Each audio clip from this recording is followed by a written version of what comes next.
श्री गुरुवे नमः। मित्रों, आज हम इस वीडियो में संसार में भ्रम विषय में चर्चा करेंगे। संसार में भ्रम, यह संसार में गुण और दोष दोनों ही विद्यमान हैं और जिसका निर्माण प्रकृति के तीनों गुण सत्व रज तम के कारण हुआ है, जिनका आत्मा से संयोग मात्र है और जीवन से मुक्त होने से ही अपनी आत्मा का ज्ञान हो सकता है, क्योंकि वह प्रकृति के इन गुणों से अपना संबंध विच्छेद कर लेता है तथा प्रकृति जन्य इन गुण दोष में संसार को वे दृष्टा भाव से देखता मात्र है, उसमें वह लिप्त नहीं होता। वह यह जान जाता है कि गुण दोष प्रकृति के स्वभाव के कारण हैं और जिन्हें दूर किया नहीं जा सकता है, और आत्मज्ञानी ही इससे मुक्त रह सकता है। यह भी सत्य है कि प्रकृति में परिवर्तन लाना मनुष्य के वश में नहीं है, वह अपने नियम के अनुसार ही कार्य करती है। मनुष्य उसके साथ अपना सामंजस्य मात्र बिठा सकता है।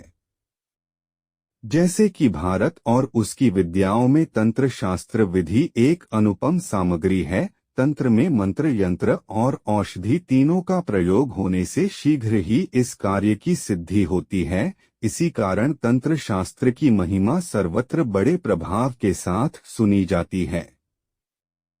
जब कौल क्रम से शास्त्र लुप्त हुआ, तब बड़े बड़े सिद्धयोगी महात्माओं ने अपने तप के द्वारा मंत्र और यंत्रों को देखकर उनमें दैविक शक्ति स्थापन करके चराचर के उपकार की इच्छा की देश कौल पात्र राशि मुहूर्त योग मिलाकर मंत्र साधना से साधक को शीघ्र सिद्धि होती है।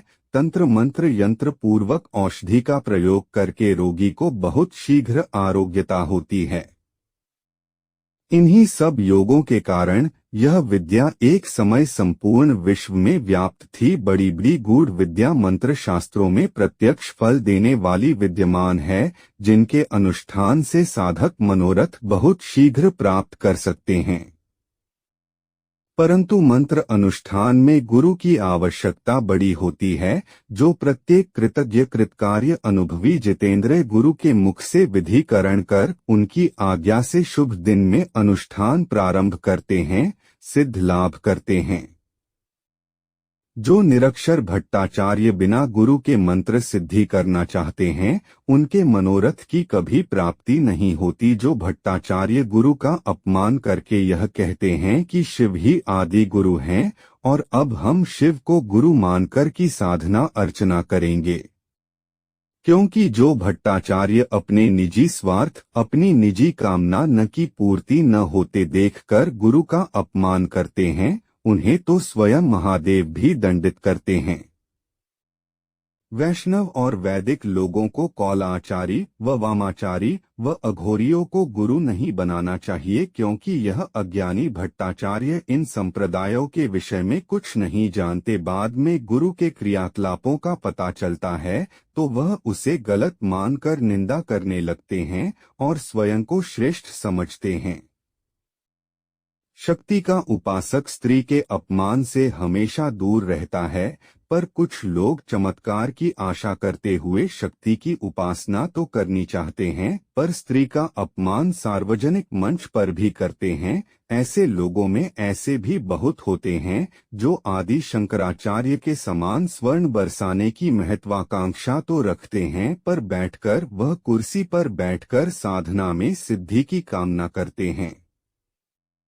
ऐसे लोग धार्मिक होने आडंबर तो करते हैं, पर सिद्धियां भी करना चाहते हैं, पर उन धार्मिक ग्रंथों से अपने स्वार्थ के कारण पल भर में सिद्धि करने के कारण उन ग्रंथों में जिन सिद्धि धारक ऋषियों ने, तांत्रिकों ने कितने ही वर्ष कठिन साधना करके उसमें सफलता प्राप्त की है, इस तरह की यह महान साधक पल में चमत्कार दिखाने की शक्ति अप्सरा योगिनी यक्षिणी के विषय में अपने मस्तिष्क में ऐसे भ्रम पाले रहते हैं कि कोई चमत्कारी गुरु मिल जाए, उसको थोड़ा धन देकर यह विद्या महीने 2 महीने में ग्रहण हो जाए तो अप्सरा यक्षिणी को पत्नी के रूप में स्वीकार करेंगे और अपनी कामवासना शांत करेंगे। न परिवार होगा, न बच्चे होंगे, उल्टा यक्षिणी या अप्सरा 5-7 सवर्ण मुद्राएं भी देकर जाएंगी।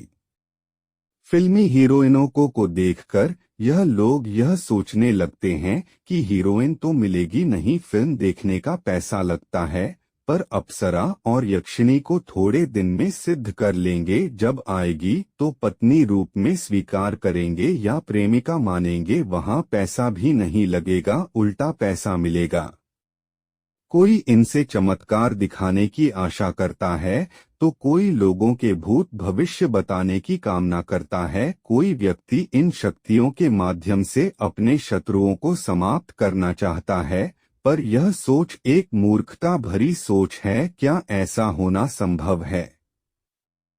साधनाएं आत्म कल्याण और जगत कल्याण के लिए की जाती है, वह किसी दुष्ट या मूर्ख प्राणी की सहायता के लिए नहीं की जाती है। केवल यही भ्रम है। इस भ्रम के कारण ही आधुनिक गुरु और अवतारों का जन्म हुआ है। वह जन्म ऐसे लोगों के चमत्कार व कुछ दिन में सिद्धि पाने भ्रम से हुआ है।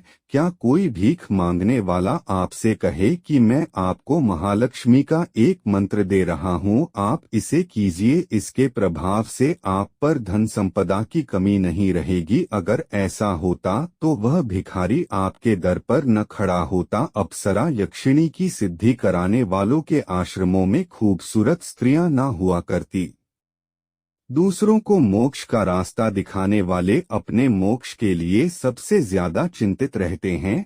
आप ज्यादातर मिशनों को देख लीजिए कि उनके सारे परिवार में ही इन मिशनों के प्रवर्तक पैदा हुए हैं।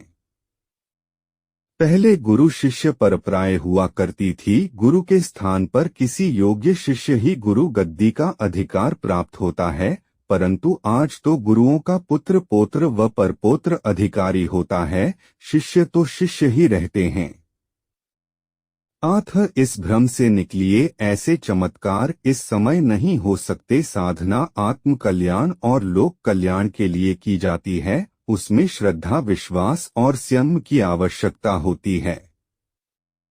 प्रारब्ध सभी को भोगना पड़ता है, बस साधक उसे सूक्ष्म काल में भोग करता है और साधारण व्यक्ति को वह समय काल में ही भुगतना पड़ता है। इसलिए भ्रम मत पालिए। भ्रम पालने से ही दुष्ट और भरमाने वाले उत्पन्न होते हैं। अगर यह वीडियो आपको अच्छी लग हो तो कृपया वीडियो को लाइक व शेयर व चैनल को सब्सक्राइब करें। धन्यवाद।